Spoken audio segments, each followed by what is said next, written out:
আল্লাহ সুবহানাহু ওয়া তাআলা যেহেতু এত বড় একটি নিয়ামত দিয়েছেন, এখন সাথে সাথে যদি আমরা সেই আল্লাহ পাকের নিয়ামতটাকে কাজে লাগিয়ে আমরা দুনিয়ার জীবনে যদি আল্লাহ সুবহানাহু ওয়া তাআলার আরেকটি হুকুম, সেটি হলো আল্লাহর বিধান মোতাবেক আমার জীবন থেকে শুরু করে আমার সমাজ, আমার রাষ্ট্র, সর্বক্ষেত্রে আল্লাহর জমিনে আল্লাহর প্রতিনিধিত্ব করে আমরা যদি আল্লাহর রাজ বাংলার জমিনে কায়েম করে যেতে পারি, ইনশাআল্লাহ আমাদের মরতে বাকি জান্নাতে যাইতে দেরি হবে না ইনশাআল্লাহ।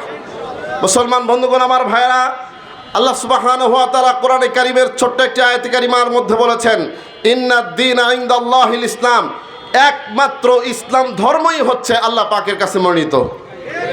আল্লাহ তাআলা অন্য আয়াতের মধ্যে বলেছেন, ওয়ামান ইয়াবতাগি গায়রাল ইসলামি দীনান ফালা ইউকবালা মিনহু ওয়া হুয়া ফিল আখিরাতি মিনাল খাসিরিন।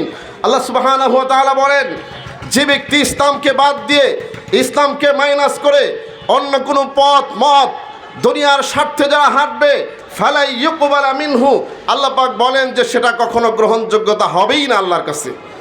সুতরাং ইসলামকে মাইনাস করে যারা অন্য পথ মত তন্ত্র মন্ত্র যারা তালাশ করবে, আল্লাহ পাক বলেন ওহুয়া ফিল আখিরাতি মিনাল খাসিরিন, তারা আখিরাতে ক্ষতিগ্রস্তদের অন্তর্ভুক্ত হবে। ঠিক কিনা বলেন?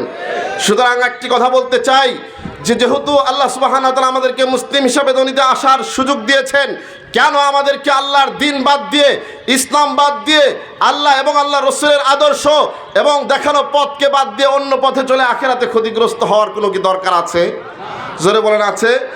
আমার আওয়াজ যত দূরে যাচ্ছে আমি সকলকে লক্ষ্য করে বলতে চাই, আপনারা হয়তো এতদিন বাংলার সেই 1971 সালের স্বাধীনতার পর থেকে 54 বছর আজকে আপনারা হয়তো মনে করেছেন রাজনীতি মানেই হচ্ছে মেরে কেটে খাওয়া। ঠিক কিনা বলেন?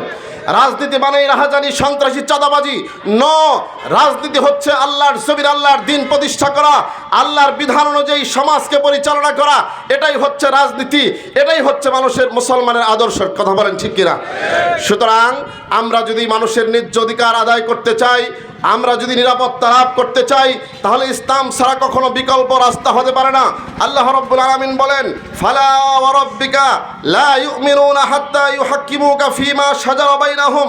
হে রাসূল, আপনার প্রভুর কসম করে আমি বলছি যে ততক্ষণ পর্যন্ত কোনো মানুষ মুমিন হতে পারবে না যতক্ষণ পর্যন্ত তাদের পারস্পরিক বিষয়কেও আপনি রাসূলের কাছে পেশ না করবে মীমাংসার জন্য। এইখান থেকে আমরা ইসলামী রাজনীতি পাই কি পাই না? সুতরাং আমি বলতে চাই মুসলমানদের জন্য একটি বিষয় সহজ, সেটি হলো এক ঢিলে দুই পাখি মারা। এক ঢিলে দুই পাখি মারা, সেটি হলো রাজনীতি যদি মুসলমান আপনার ইসলামের জন্য করেন, আপনার নেতৃত্ব দেওয়া হবে, আল্লাহর জন্য কাজ করা হবে, আখিরাতের জন্য আপনার পাতে হয়ে যাবে। আর এছাড়া ইসলামকে মাইনাস করে যদি আপনি দুনিয়ার রাহাজানি, লুট, খুন, গুণ আর যে স্বৈরাচারী বিগত হয়েছে, এবং এই 54 বছরে আমরা দেখেছি একদল গেছে খেয়ে আর এক দল এসে তাদেরকে জেলে ভরেছে। ঠিক কিনা বলেন? এরকম খাওয়া খাওয়ি আর গুম খুনের রাজনীতি আমরা দেখতে চাই না। এবার দেখতে চাই আমরা ইসলামের রাজনীতি, ইসলামপন্থীরা ঐক্যবদ্ধ হয়েছে, আমরা বলছি আমরা থাকবো ইনশাল্লাহ। তবে বাংলার জমিনে এই আউলিয়া মাশায়েখের, পীর মাশায়েখের পুণ্যভূমিতে ইসলামী রাজ কায়েম করেই ছাড়বো ইনশাআল্লাহ। রাজি আছেন?